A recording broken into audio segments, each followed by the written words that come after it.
চরণ ধৌত করে দাও।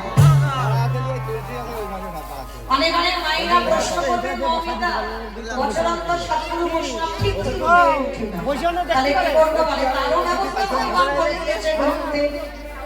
যেমন তেমন গ্রন্থ নয় বাবা, শ্রীমন্ত ভাগবত গ্রন্থে বলা আছে, যদি সাধুগুরু বৈষ্ণব নাও পাও, যে যার ঘরের বাবা মা আছে, যে যার ঘরের শ্বশুরি শাশুড়ি তো আছে,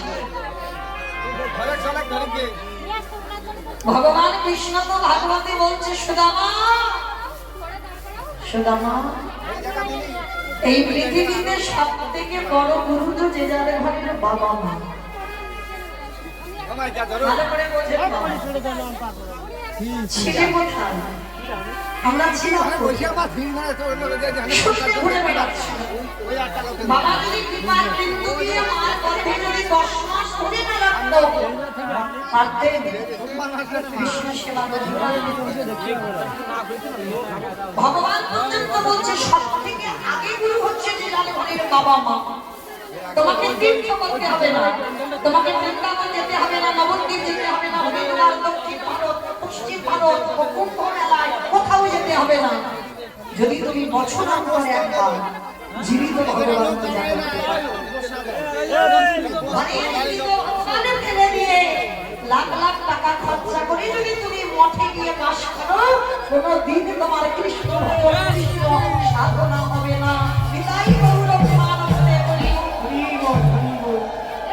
যার জন্য তুমি কৃষ্ণ সেবার অধিকার পেলে, সেই পিতা মাতা যদি আসল ভগবান ঘরে বসে খাবে, কোনদিন তুমি কৃষ্ণ সেবার অধিকার পাবে কখনো পাবে না, পেতে পারো না। তাই সবার চরণে আমার বিনীত নিবেদন, আমি বলো অধম, আমার মতো কীর্তনিয়ার কথা যদি কারোর স্মরণে থাকে, বছরান্তর একবার, আমি রোজ রোজ বলে যাচ্ছি না, বছরান্তর একবার লাখ টাকা খরচা করে দুর্গা পূজা করলে, কালী পূজা করলে, লক্ষ্মী পূজা, সরস্বতী পূজা সব পূজা করবো, মহাযজ্ঞ সব করবো, বছরান্তর একবার লাখ টাকা লাগবে। একটু বাবা মাকে বসিয়ে, যারা হারিয়ে ফেলেছে বাবা, কিছু মৃত্যুর আগের দিন পর্যন্ত যাদের আছে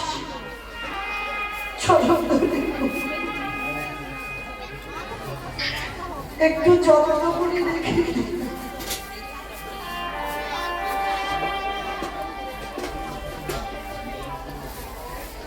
একবারও যদি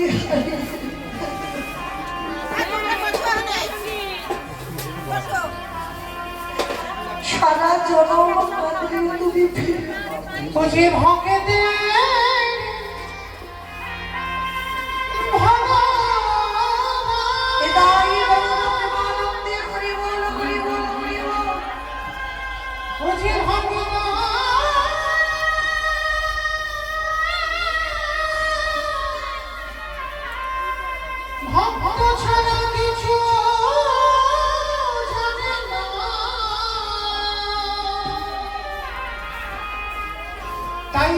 যুগে যুগে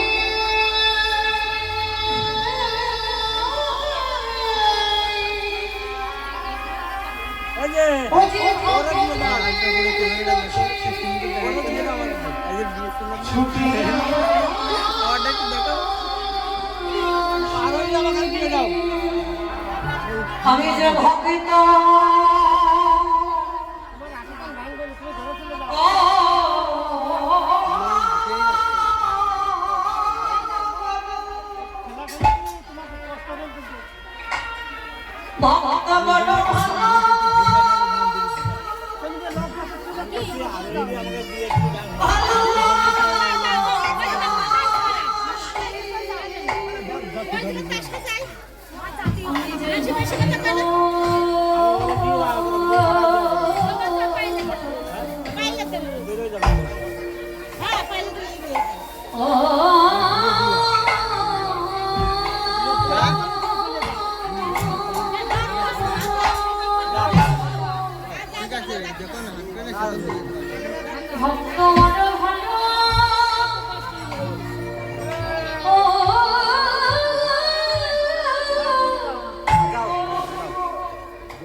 অগয়ে